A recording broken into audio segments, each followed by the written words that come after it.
Our region's becoming a hotbed of something called ability tech, and it's helping to attract business investment, create life sciences startups, and breathe new life into a near-abandoned hospital in Bellevue, just north of the city of Pittsburgh.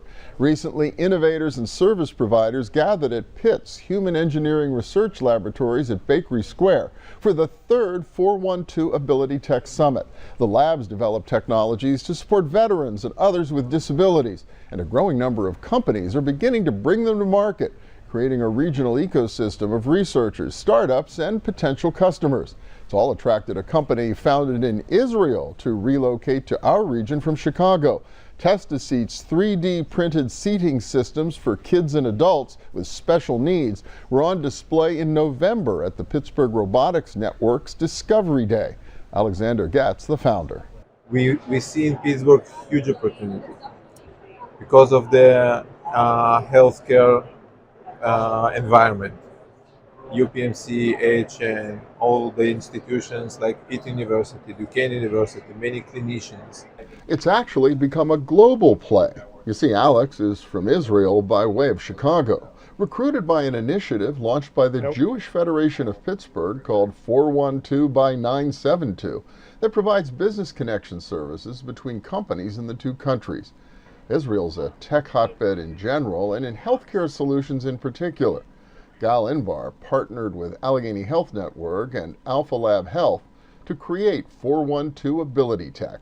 And one of the things that Alpha Lab Health / Allegheny Health Network relation became is the voice of the customer. And a lot of early stage companies that we work with are very successful in Israel, managing to work with HMOs with millions of Israeli patients, and are trying to figure out their first steps in the US.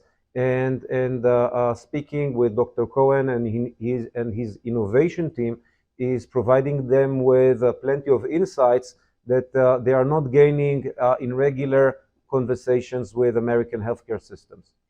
Alpha Lab Health and Suburban General Hospital, for that matter, have come a long way since we first visited the startup incubator and accelerator a few years ago. Back then it was long on vision. Dr. Jeffrey Cohen's dream to take a near-abandoned suburban hospital in an increasingly distressed community and turn it into a hotbed of innovation and opportunity. Most people looked at me like I was crazy, and the reality is I probably am, but it's doable. And it's doable, and that's the essence of innovation.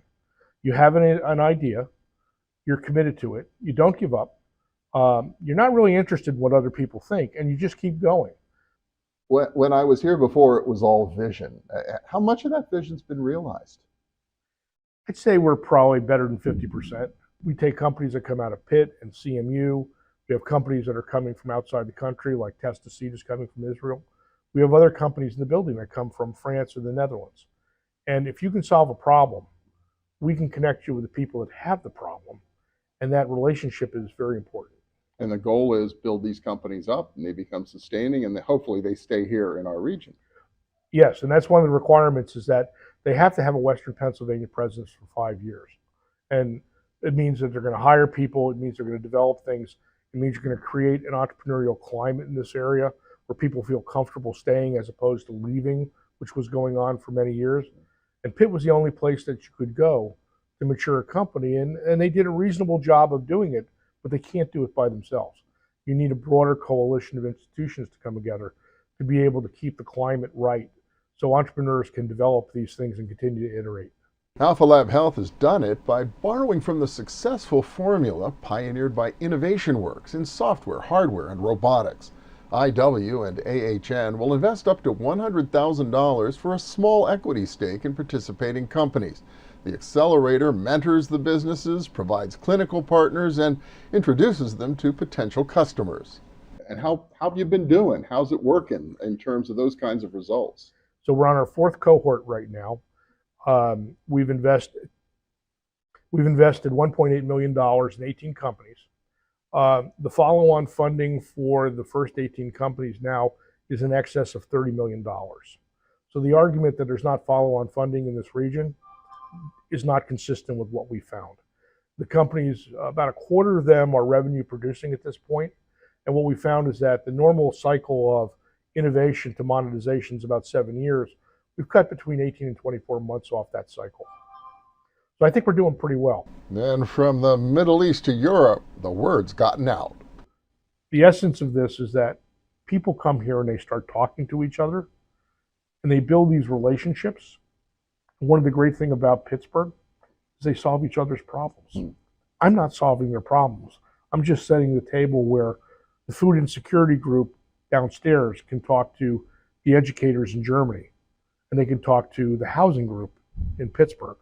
And all of a sudden it's like, can you feed this group over here? I need something for my school over here to train them. He's got a problem over here.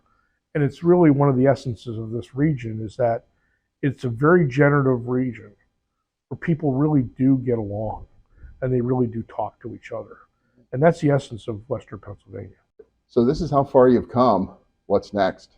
This is a Pittsburgh export. There's nothing quite like this. We're talking with other states. They're going, how did you do this?